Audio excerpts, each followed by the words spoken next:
नगीना लोकसभा क्षेत्र से सांसद और आजाद समाज पार्टी के अध्यक्ष चंद्रशेखर आजाद नाराज हैं, खफा हैं यूपी के मुख्यमंत्री योगी आदित्यनाथ से, तीखे सवाल पूछ रहे हैं।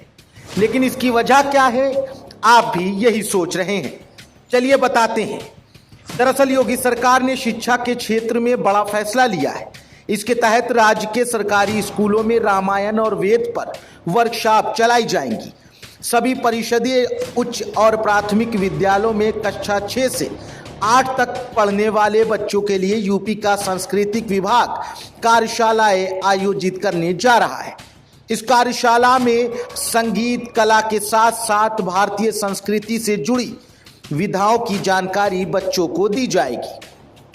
बच्चों के लिए गर्मी की छुट्टियों में आयोजित होने वाली ये वर्कशॉप 21 मई से 25 जून के बीच होगी। बस सरकार के इसी फैसले को लेकर चंद्रशेखर आजाद संविधान की मूल भावना का उल्लंघन बताते हैं। भीम आर्मी चीफ ने योगी सरकार को घेरते हुए एक लंबा चौड़ा पोस्ट अपने एक्स हैंडल पर किया है, जिसमें उन्होंने लिखा, योगी सरकार द्वारा उत्तर प्रदेश के सरकारी स्कूलों में रामायण और वेद पर एक पक्षीय कार्यशालाएं अनिवार्य करना न केवल संविधान की मूल भावना का उल्लंघन है, बल्कि यह देश के सामाजिक विविधता पर सीधा प्रहार है। यह फैसला बताता है कि सरकार शिक्षा नहीं, धार्मिक ध्रुवीकरण के जरिए राजनीतिक लाभ लेने का काम कर रही है। अगर विद्यालयों को एक धर्म विशेष के प्रचार का मंच बना दिया जाए तो यह न केवल भेदभावपूर्ण है, बल्कि इन बच्चों की धार्मिक स्वतंत्रता और संवैधानिक अधिकारों के खिलाफ भी है। अगर राज्य सरकार अपने एजेंडे के तहत धार्मिक कार्यशालाएं थोपती है तो ये संविधान की हत्या जैसा गंभीर अपराध है। इसके आगे चंद्रशेखर आजाद ने सूबे के मुखिया से सीधा सवाल पूछा और लिखा, मैं पूछना चाहता हूं मुख्यमंत्री योगी आदित्यनाथ जी से, शिक्षा के नाम पर एक धर्म के थोपने की साजिश संविधान की हत्या नहीं तो और क्या।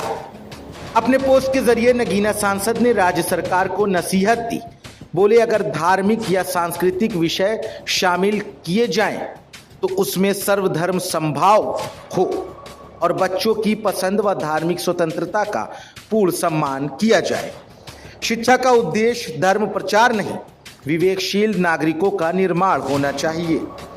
यही भारत की आत्मा है, यही संविधान की पुकार है। अब चंद्रशेखर आजाद का पोस्ट देखने के बाद क्या सरकार अपने फैसले पर पुनः विचार करेगी या फिर उनके सवालों का जवाब सीएम योगी आदित्यनाथ खुद देंगे? ये बड़ा सवाल है। फिलहाल इस फैसले पर आपकी क्या राय है, हमें कमेंट बॉक्स में कमेंट करके ज़रूर बताएं। द लीडर हिंदी के लिए संवाददाता अली नकी की रिपोर्ट।